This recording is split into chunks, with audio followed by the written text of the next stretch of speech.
2 Minute Drill Podcast. I'm Jim Monahan, and that guy is Chris Swendeman. And Swendeman, we're talking NBA Finals with your New York Knicks and the San Antonio Spurs.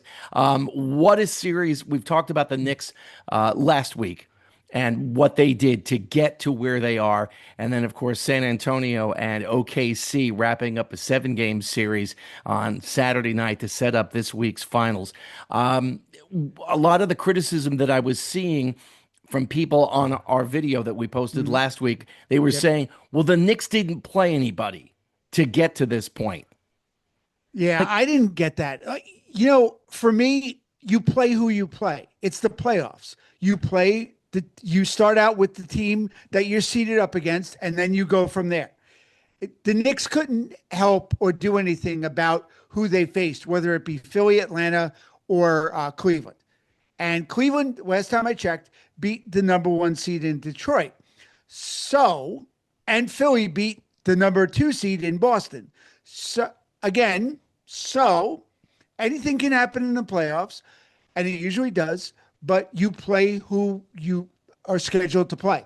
The Knicks can't do anything about that. And you know what? If the Knicks, other than Atlanta, if the Knicks went 6 games, 7-game series, they blew people out. I mean, convincing isn't even the right word to describe this team and destroying the teams that they've played through the playoffs. There is no question that they were the better team in every single one of these series. And they didn't leave a doubt like, oh, they just got by Cleveland, or, Joe Embiid gave them fits for Philly. They destroyed these teams. So I don't want to hear people saying, oh, the Knicks. And I'm not a Knicks fan. I'm defending the Knicks because they are a really good team.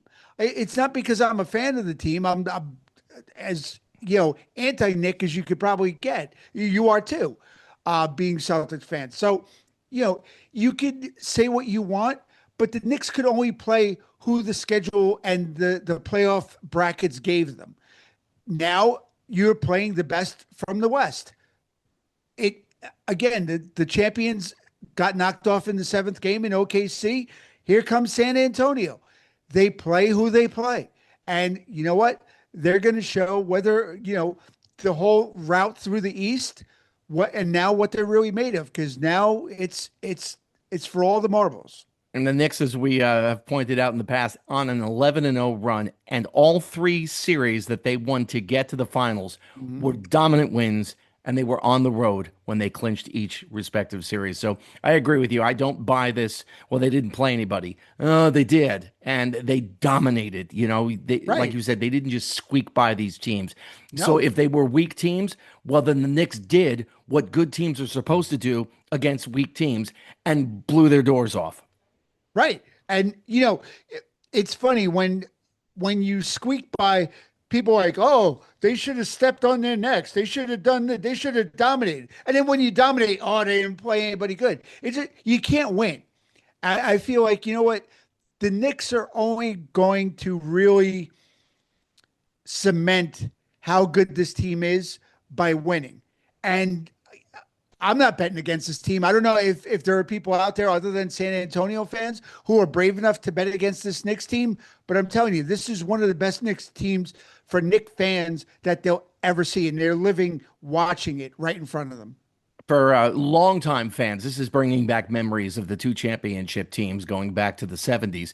The way they play team basketball and their Right. defense, it really is something. And watching the way that the bench is being utilized and effectively Mhm. utilized is really bringing back some strong memories of those teams. Absolutely, absolutely. They have some of the best. This is some of the best Knicks basketball I have ever lived through to see, to the point where even not as a fan, I want to watch every game because they're so exciting, and they are the definition of what I think a team should be. And they all help each other out. They all are, participate in offense and defense.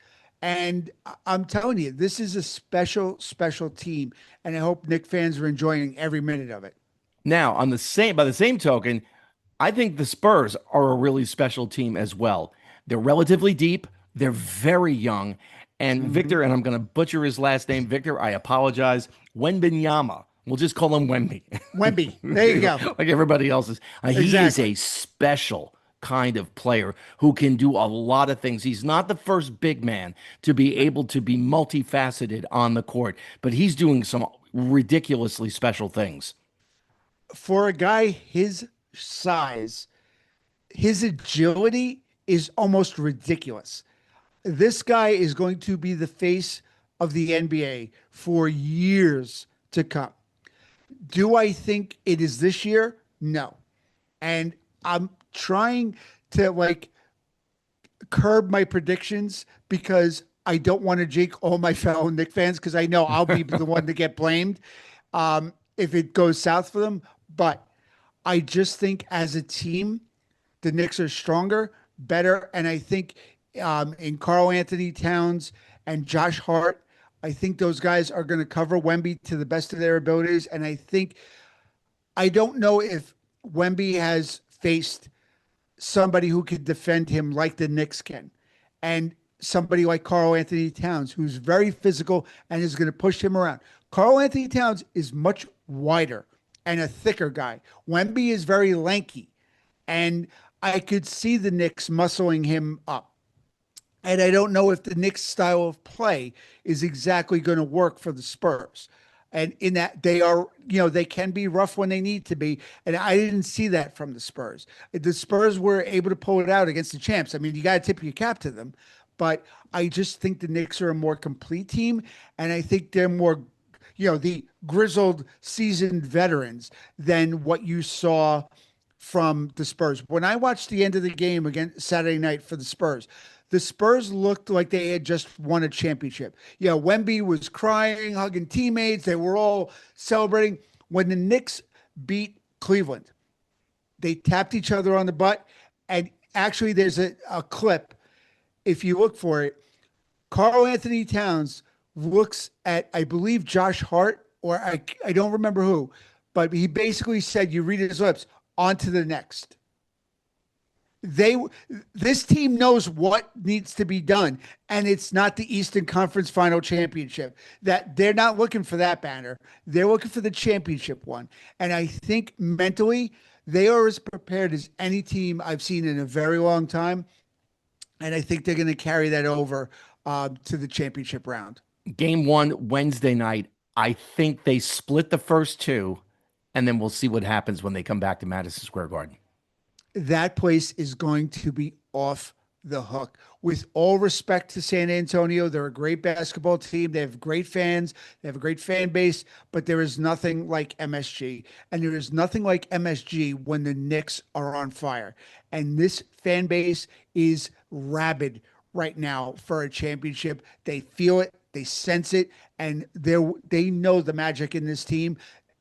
When they come back to the Garden, this is going to be insane.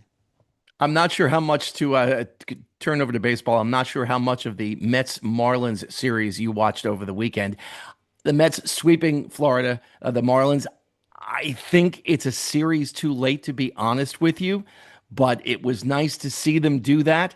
They are still close enough to make you think, Right. they're not going to catch Atlanta, but Right. maybe they can get to a wild card position. Trade deadline for Major League Baseball is August 3rd. The Mets are going to have Mhm. some questions between now and then, exactly what they can do. I was looking at their schedule. They've got three against Seattle, then they have San Diego, then they have the Cardinals, and then they have Atlanta. Between now and the trade deadline, the Mets play the Atlanta Braves, first place Atlanta Braves, I should point out, 10 times. And they play the Philadelphia Phillies 9 times. So 19 games against two teams, one that has dominated the National League East and the other that under Don Mattingly is playing really good baseball. So you think, okay, let's say the Mets are treading water, or Right. maybe they're playing a little bit over 500 over these next 5 weeks or so. Right. Who's evaluating the talent? Well, David Stearns. Uh And huh. and yeah, So what does that tell you? they're in trouble. Yes. I don't trust him. I don't trust No, him. I don't trust I don't Craig either. Breslow in Boston No. to evaluate talent or put a roster together, and I don't trust David Stearns. He did a nice job in Milwaukee, and we were all looking forward to, oh, imagine what he could do if he had a big budget to work with. Well, we've seen Right. what he can do with a big budget to work with, and it's not working. So I'd be No. very, if I'm Steve Cohen, I'm very, very cautious about what I let David Stearns do as the deadline approaches.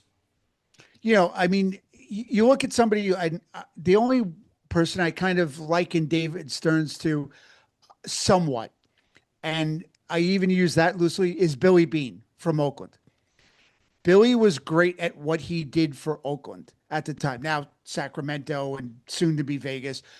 But I don't know if you gave him the Yankees payroll, if Billy would have been the same guy, if he would have been able to up his game to be a GM of a huge franchise like the Yankees with a huge payroll, or the Dodgers for that matter.